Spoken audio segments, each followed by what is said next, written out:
Hello and welcome to this chapter on pregnancy, physiological changes and anesthetic implications.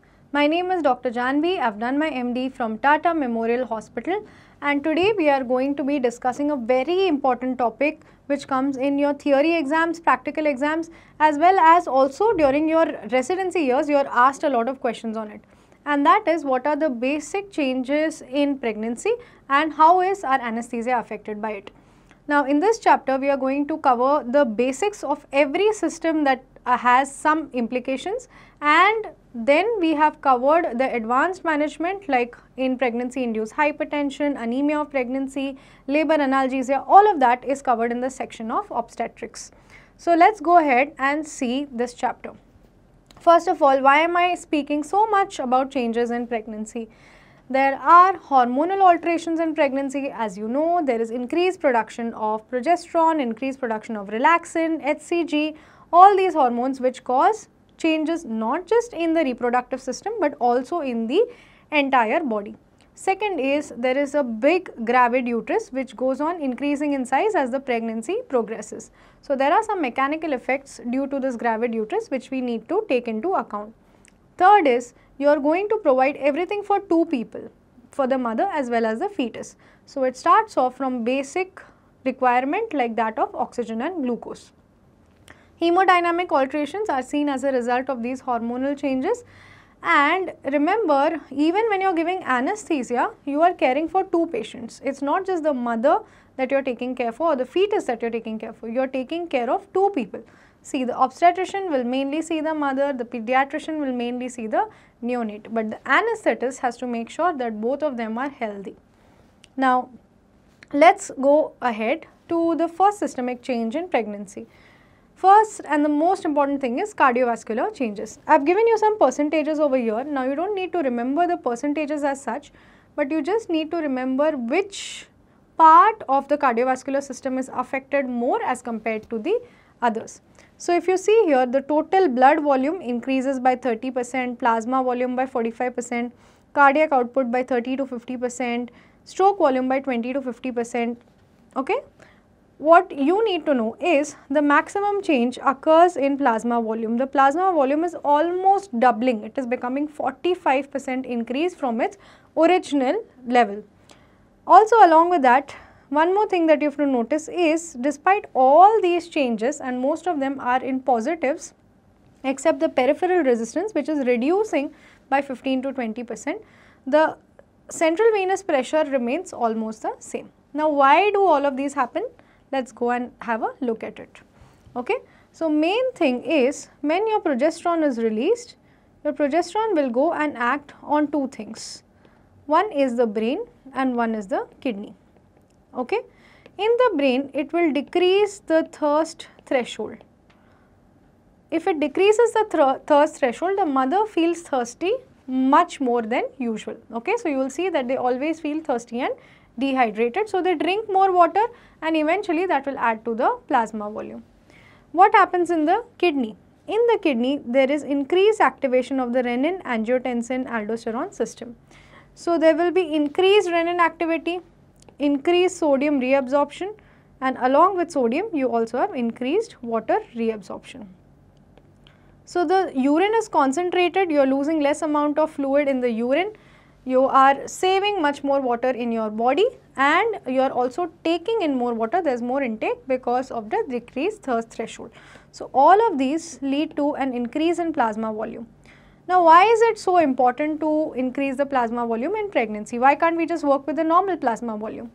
This is because at term, overall you see that the maternal blood volume goes up by 1500 ml. How does this help the mother? When a vaginal delivery is happening, you lose about 500 to 1000 ml. When a cesarean section is happening, you lose about 1000 to 1500 ml. So, how do you compensate for this loss? At that point in time, you can't give blood.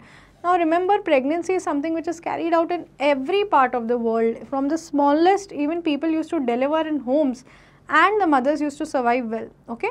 So, God has made it in such a way that before the mother reaches the end of the term of gestation, the plasma volume will increase and it will compensate for whatever are going to be the losses at delivery.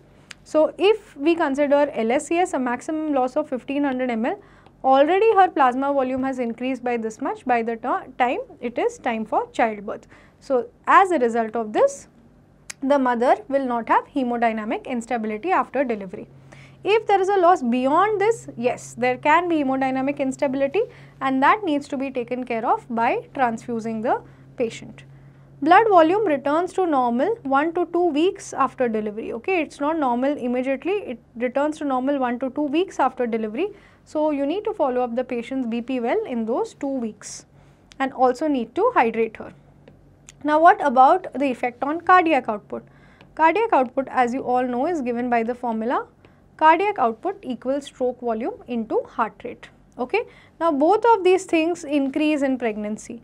Stroke volume increases by 30 to 40% and heart rate increases by 15%, okay. So, stroke volume is basically the amount of blood that comes out of the left ventricle per beat, okay.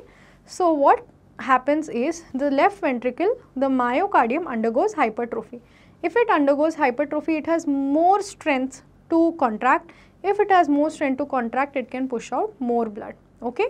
So, as a result of increased myocardial contractility and myocardial hypertrophy, the stroke volume increases and this will mainly add to the increased cardiac output. Why does the body need increased cardiac output? Because you want to supply more blood to the fetus, okay. So, you want the cardiac output to be on the higher side. Heart rate also increases, but only by 15%. What about peripheral vascular resistance? So, this is your uterine circulation and this is your fetal circulation. In between the two of them, you have the placenta, okay. Now, the whole point of pregnancy is blood should easily go from the uterine circulation through the placenta to the fetal circulation. This blood should go and it should provide oxygen, it should provide glucose to the fetus and it should also carry back all the excretory substances of the fetus which will get eliminated from the mother's circulation, okay. Now, for this to happen, this circulation that is there, it has to be easy. How will the circulation be easy if there is less resistance to it? So, this entire bed, the uteroplacental circulation bed has to be a low resistance bed. So, the progesterone and estrogen that is released during pregnancy will cause decreased resistance in the uteroplacental blood vessels. Now, it is not just the uteroplacental blood vessels, but overall in the body it will decrease the peripheral vascular resistance, so that there is easy blood flow to the fetus and there is no chance of fetal hypoxia. What happens to central venous pressure? Now, I am saying that the peripheral vascular resistance is decreased, the cardiac output is increased. So, you might feel that all the veins will be distended. First of all, their resistance has decreased, then output being increased, they will have more and more blood in them. But it is seen that somehow the body balances all of this and makes sure that the central venous pressure remains normal. What happens to the cardiac size? The cardiac size, if you have a look at it, as I told you, the left ventricle will hypertrophy, okay, because it has to push out more and more blood and that is why the stroke volume is also increasing. Also, since this is a state of hyperdynamic circulation, there is increased cardiac output, decreased peripheral vascular resistance, the blood from the venous system comes back to the right atrium and it fills the right ventricle.